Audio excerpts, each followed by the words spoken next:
다음 주 한 주만 견디면 강세장으로 가는 조건들이 완성이 됩니다. 꼭 잘 견디셔서 좋은 수익으로 마감하셨으면 좋겠습니다. 네, 구독자 여러분들 반갑습니다. 주식강의연구소의 적풍 전문가입니다. 오늘도 거래하시느라고 정말 고생 많으셨고요. 이번 한 주 동안 김정은이다, 코로나19다, 뭐다 해가지고 시장이 많이 요동을 좀 쳤는데, 금요일날 이제 장마감이 하락으로 되면서 많은 분들이 좀 걱정거리를 안고 주말을 맞이하실 것 같아서 오늘 영상을 또 준비를 했습니다. 이제 그동안 영상을 통해서 시장에 대한 전략들과 또 종목들까지 여러가지 여러분께 도움을 드리려고 노력을 했었는데요. 가끔은 그게 전달이 되지도 않기도 하고, 또 조금만 기다리면 되는데 그 기다림이 좀 힘드셔가지고 또 중간 이탈하시는 분도 계실 것 같은데요. 그동안 제가 드렸던 전략들이 꾸준히 적중을 해오고 있고, 최근에 국제유가 같은 경우는 유가와 시장과의 관계가 별로 없다라는 거를 제가 이제 밝혀드렸고, 어제 같은 경우 국제유가가 완전히 폭등했는데 우리 시장 안 올라갔잖아요. 그죠? 그런 부분들을 먼저 밝혀드렸고, 그동안 요즘에 이제 비대면 테마가 굉장히 호재가 되고 많이 올라가고 있는데, 그런 부분들도 이미 이전 영상을 통해서 다 잡아드렸던 부분들이 있었습니다. 그 중에 이제 보시면 여기 코로나 바이러스 초창기 때 지금 보시면은 드렸던 종목들이 이제 하나둘씩 구간이 나오고 있죠. 여기 지난번에 코로나19 관련해서 제 추가 감염 막을 수 있는 어플리케이션 설명드리면서 이제 케어랩스라는 종목을 드렸었는데, 케어랩스는 괜찮게 최근에 올라가고 있죠.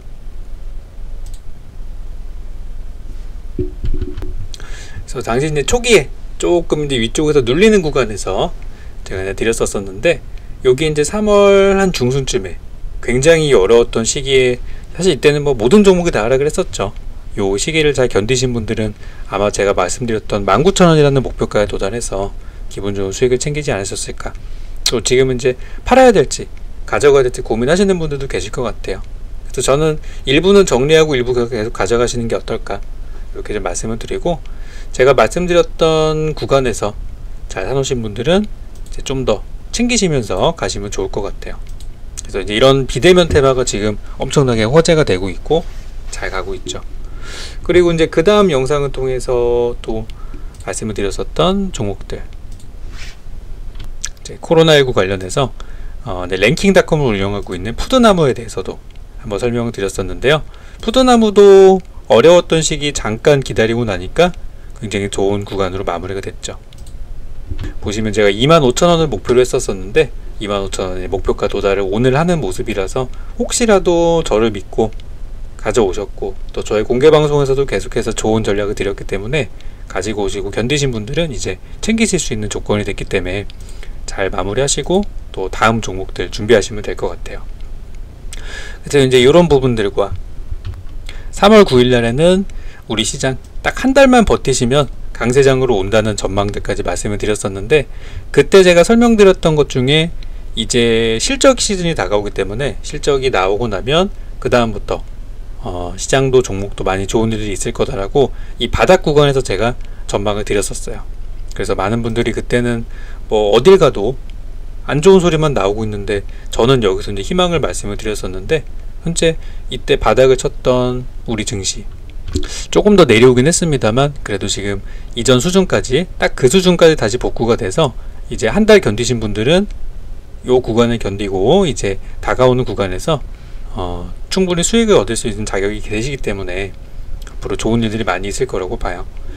자, 그래서 이전 영상을 통해서 드렸던 전략들과 종목들 통해서 수익 내신 분들은 잘하신 거고, 또 앞으로도 좋은 전략들과 종목 드리도록 할게요. 자, 이번 주는 우리가 이제 볼만한 부분들이, 국제유가에 대해서는 일단 안정이 된 걸 확인을 했어요. 트럼프는 항상 말씀드렸죠.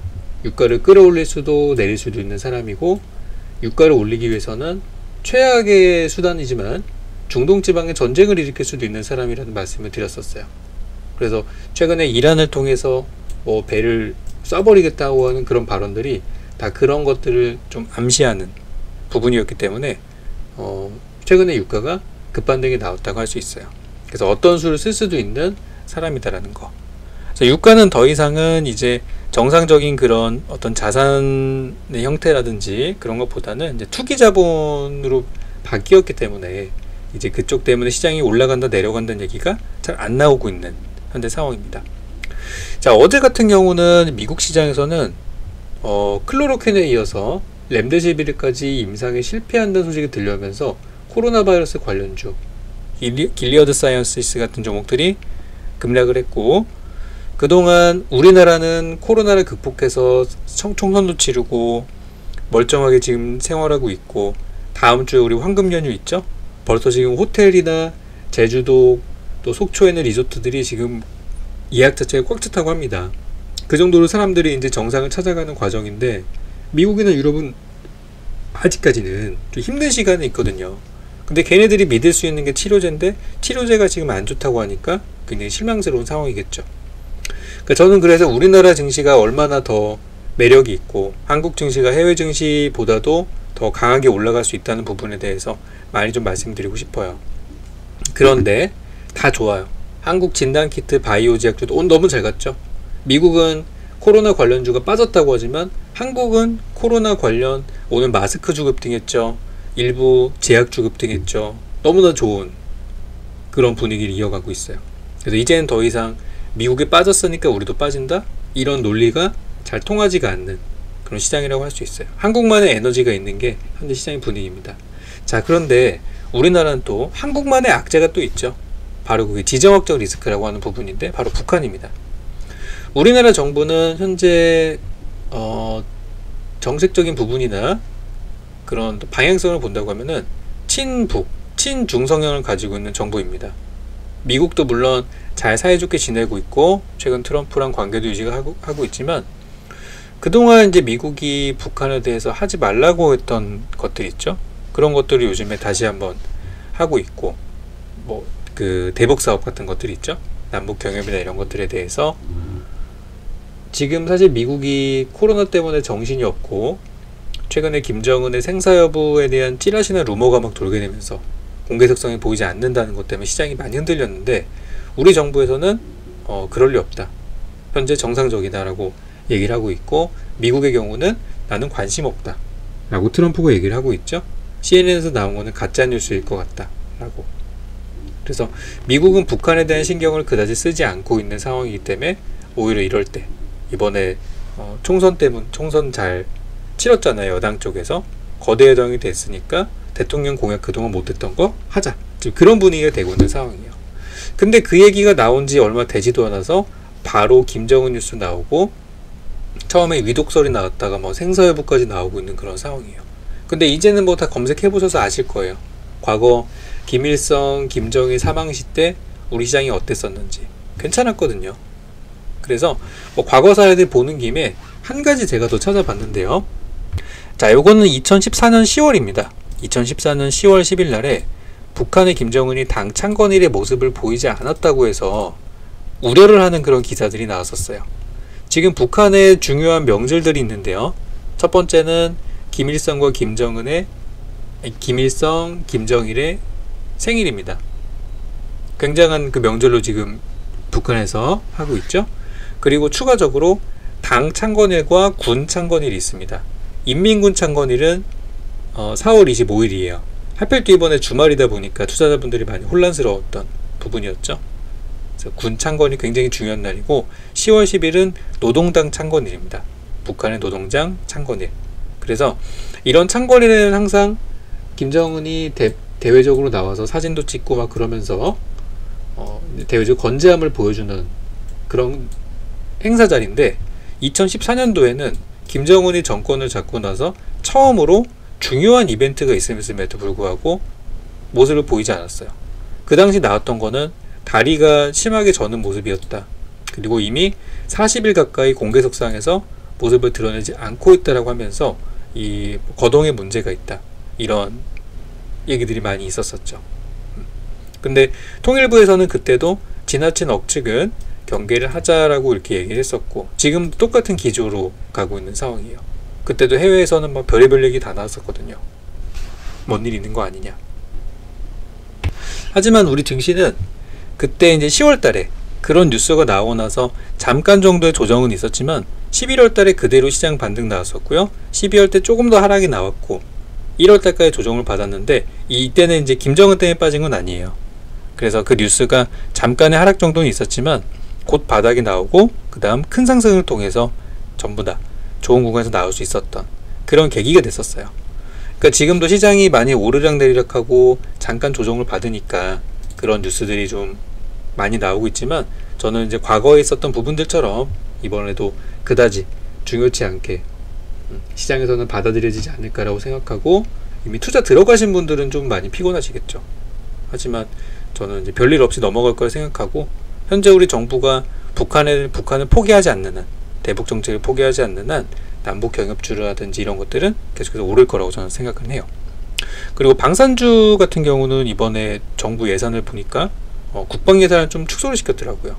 그래서 방산주가 요즘에 난리를 좀 치고 있는 상황인데 수익이 났었다면 꼭 챙기시는 전략들 가져가셔서 분위기 안 좋으니까 앞으로 전쟁 나는 거 아니야 그러면서 막 끝까지 가져가지 마시고 수익 날 때마다 꼭 챙기시는 전략으로 꼭지에서 물리는 일이 없었으면 하는 그런 바람이에요. 자, 그래서 이제 요거 김정은의 생사 여부보다는 저는 트럼프가 어떤 얘기를 하는지가 더 중요하고 다음 주에 나올 실적이 저는 더 궁금한 사람입니다. 이제 아까 전에 우리나라 증시가 이제 미국보다 더 좋은 이유에 대해서 간단히 설명을 좀 드렸었죠. 오늘 제가 실적을 좀 보니까요. 오늘 실적 발표가 나온 기업들 중에 이제 금융기관 쪽 실적이 많이 발표가 됐더라고요. 보면은 이번에 신한하고 하나금융 지금 4대 금융지주에 이번 1분기 순이익에 대해서 나오는데요. 지금 아직 우리금융은 나오지 않았고 하나금융, KB금융, 신한금융인데 보시면 2019년도 대비해서 신한금융은 실적이 더 좋아졌어요. 그 KB금융은 조금 줄어들긴 했지만 하나금융 같은 경우 많이 늘었죠. 지금 다른 자동차 기업이나 기타 뭐 IT라든지 수많은 기업들이 지금 코로나 때문에 난리가 나고 있는 상태인데 이 정도 축소라고 한다면은 저는 그렇게 큰 문제라고 보진 않아요. 금융기관의 실적이 중요한 이유 그리고 금융기관 실적이 잘 나온 이유에 대해서 살펴보면은 최근에 이제 저금리가 좀 되고 사람들이 다 힘들다 보니까 대출을 거의 땡겨다 쓰는 것들이 일반화가 됐죠. 기업들도 마찬가지로 대출을 받고 있고요. 그래서 거기서 나오는 예대 마진 예금과 대출과의 그 마진 차이를 통해서 지금 금융기관들이 엄청나게 실적이 잘 나오고 있는 그런 상황이고 참고로 우리나라 기업들은 이 정도로 실적이 나름 잘 진행이 됐지만 여기 보시는 이제 미국의 대형 은행인 JP 모건 체이스 같은 경우는 순이익 자체가 전년 동기 대비해서 68%가 축소가 되면서 감소가 되면서 이제 어닝 쇼크가 나왔어요. 물론 주가는 바닥이니까 더 내려오진 않았지만 이제 이런 부분들이 타격을 많이 받았다는 부분이죠. 그리고 이제 뱅크 오브 아메리카도 1분기 영업이익이 45%가 감소됐다라고 하면서 지금 뭐 그 이외에도 뭐 웰스파고 뭐 JP 모건 등등등 전부 다 지금 실적들이 대부분 작살이 나 있는 상태예요. 골드만삭스도 1분기 순이익이 46% 감소. 그러니까 미국의 이제 금융기관 같은 경우는 기본 반토막이 지금 대부분이에요. 근데 그런 거에 비해서 우리나라 금융기관이 상당히 실적이 잘 나온 상태예요. 이 금융기관을 봐야 되는 이유는 우리가 이제 금융위기가 발생을 했을 때, 여기서 방어를 못 해주면 이 기업의 대출을 받고 있는 어떤 기업들이나 개인들 자체가 줄도산을 한다거나 영향을 받을 수 있는 그런 악조건이 될 수 있기 때문에 금융기관들의 실적이 상당히 중요해요. 최근에 우리나라가 미국이랑 최근에 4차까지 통화사업을 하면서 달러 보유고를 충분히 충족시켜주고 있고 그래서 이제 외환 보유고가 버텨지면서 이제 금융위 가능성이 많이 낮아지고 있죠. 정부뿐만 아니라 일반 이런 기업들도 현재 실적이 괜찮게 나오고 있다는 것은 한국의 경제에 대해서 그다지 걱정할 필요는 없다는 부분으로 해석되기도 해요. 심지어 영업이익 실적이 완전히 초토화된 미국 기업들도 주가가 별로 안 빠지고 있거든요. 그러니까 버티고 있다는 거예요. 왜냐하면 이런 기업들은 경기가 좋을 때, 경기가 나쁠 때를 대비한 그런 자금들을 또 준비해 놓고 있기 때문에 기업 활동하는 사람들이 바보가 아니잖아요.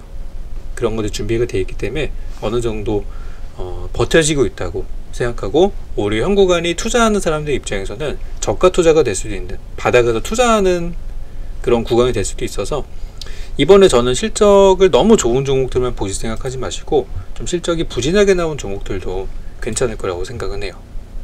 근데 이제 이 중에서 한 가지 조심을 하셔야 되는 건 어떤 거냐면은 기대치 대비해서 충분한 기대를 충족한 기업들, 그리고 기대를 충족하지 못하는 기업들, 이런 것들을 구분해서 보실 필요가 있는데요. 예를 들어서 최근에 RFHLC 같은 종목은 우리가 코로나 때문에 많이 고생하던 시기 2월달에서 이 3월달 이 두 달간 이 종목은 주가가 굉장히 많이 올랐어요. 26,000원대에서 44,000원까지 올라가면서 남들 다 빠질 때 혼자 강세를 보였단 말이에요. 그만큼 이 RFHLC라는 종목이 통신장비주로서 비대면 테마로서 사람들의 기대를 엄청나게 한몸에 받았던 종목이란 말이에요. 근데 이번에 실적이 나왔는데 어떻게 나왔냐면요, 실적이 1분기 영업이익이 무려 전년 동기 대비해서 77%가 급감했다라고 하면서 어닝 쇼크가 발생을 했어요. 그리고 나서 기관들이 물량을 던지기 시작합니다. 오늘 제일 많이 팔았어요. 다 던진 거예요. 어닝 쇼크 확인하자마자. 개인들은 엄청나게 샀죠. 그래서 지금 이런 것처럼 오늘 기관 순매도 거의 상위 종목에 통신주들이 많이 있었던 거는 이런 식으로 기대했던 종목이 실망스러운 모습을 보였을 때 이미 주가가 기대치가 반영이 된 상태예요.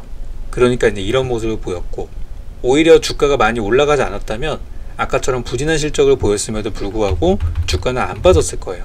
미국의 금융주처럼요.